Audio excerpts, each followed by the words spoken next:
en déplacement les mardis et jeudis toute la matinée et les lundis et les vendredis en début d'après-midi. Le secteur oblige à la visite du fait du vieillissement de la population.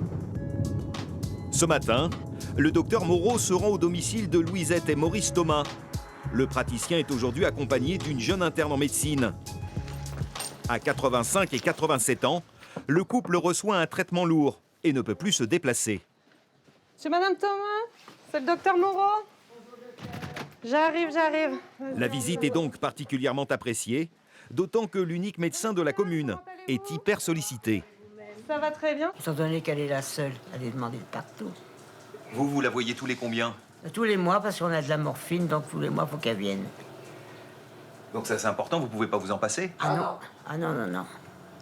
Il faut qu'elle vienne, ou alors entre-temps, si ça va pas, on la rappelle, elle revient.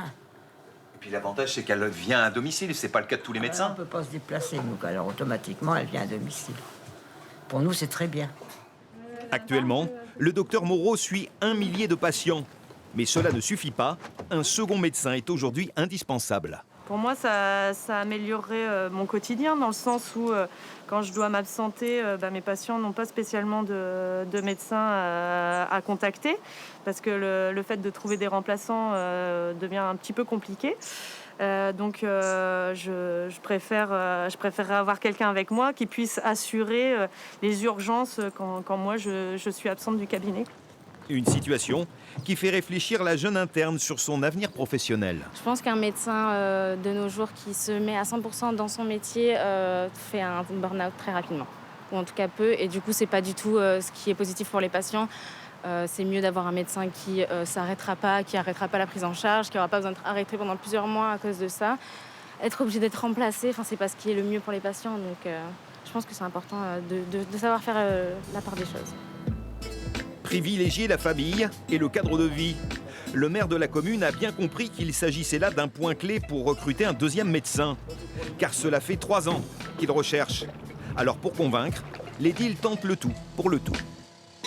Pour se distinguer avec les propositions qui peuvent être faites d'hébergement et d'accueil d'un professionnel, on a l'originalité d'avoir un port à Mortagne-sur-Gironde et on propose la location d'un emplacement qui sera pris en charge par la municipalité pour que ce praticien, amoureux de la voile peut-être, va trouver un emplacement pour son beau navire et profiter aussi du cadre agréable de la commune.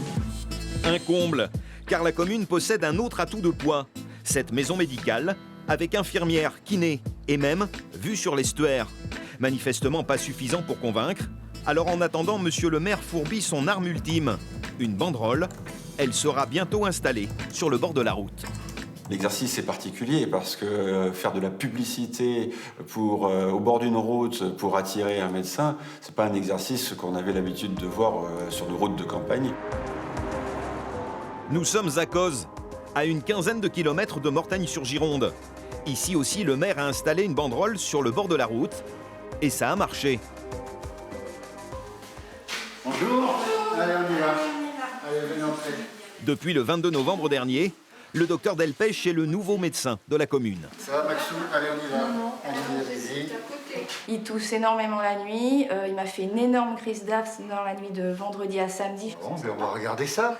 Une délivrance pour les 2200 habitants du village et ceux des alentours. Avant, il fallait que j'aille sur Sainte. En débauchant à 18h le soir, c'était ingérable.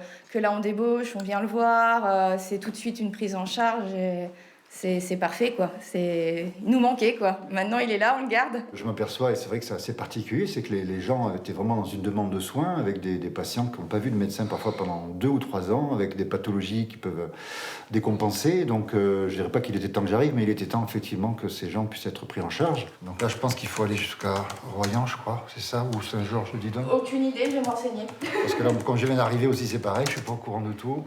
Le docteur Delpech arrive de Toulouse, où il était installé avec des associés depuis plusieurs années. Ses confrères ont cessé leur activité et faute de repreneur, le médecin a rapidement été débordé. Intenable. Il a donc décidé de changer de vie et de poursuivre son activité ici en Charente-Maritime. La désertification médicale, il connaît bien et il a même son idée sur la question pour régler le problème. Passez une bonne journée. Oui, merci. Peut-être obliger les jeunes internes qui ont passé leur certificat de thérapeutique de fin de 6e année à venir travailler 2 ans dans les campagnes, à la montagne, etc. Je pense que ce serait une bonne idée. Mais en tout cas, moi, c'est ce que j'ai fait quand j'ai eu mon certificat de fin de 6e année. C'est moi qui vous rappelle. Ah, c'est vous qui me rappelle. Ah, d'accord. Je vous remercie, madame. Bonjour, madame. En tout cas, depuis son arrivée, le cabinet médical ne désemplit pas. Depuis qu'il est arrivé, on est à peu près 544. Ça fait du monde. Ça fait en 3 semaines. En 3 semaines. C'est vrai que tout le monde s'est inscrit dès le début de l'ouverture. Et il faut bien le dire, à cause, l'arrivée du docteur Delpech a changé la vie de tout le monde. Et la bonne nouvelle, c'est que 2 autres praticiens vont prochainement le rejoindre. Ils s'installeront dans le nouveau cabinet médical, intégralement financé par la mairie. Nous avons racheté le cabinet médical aux anciens médecins qui avaient formé une SCI. Et dès que nous avons eu racheté ce cabinet médical et trouvé les médecins, on leur a fait une proposition, c'est vrai, intéressante, puisqu'ils ne paieront pas de loyer la première année, ni de charges. Et qu'on leur a proposé également de prendre à notre charge 25% d'un équivalent temps plein pour le poste de secrétaire médical pendant 1 an. Loin de Causes et de son retour à la normale, d'autres territoires rencontrent aussi des soucis pour recruter des médecins. Et pas des moindres. Nous sommes à Niort, 59 000 habitants, 120 000 à l'échelle de l'agglomération. La ville dispose de 2 hôpitaux et de 7 polycliniques. Faute de médecins, son service obstétrique a été fermé définitivement le 30 décembre dernier. Quelques jours seulement après notre tournage.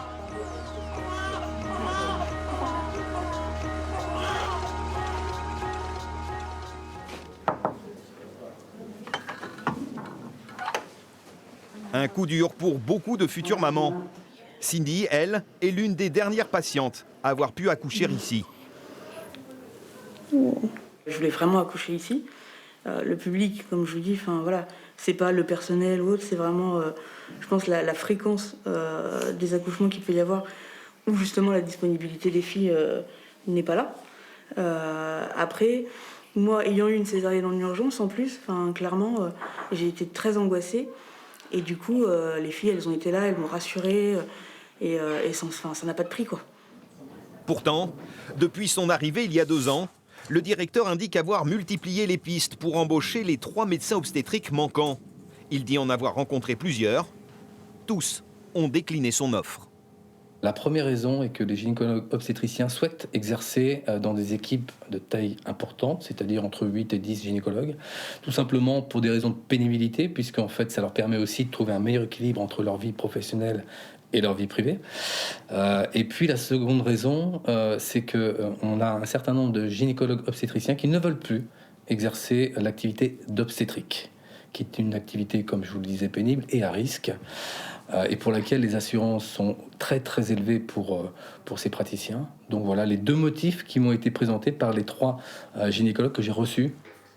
Le docteur Irina Hakim est l'un des 2 derniers médecins du service.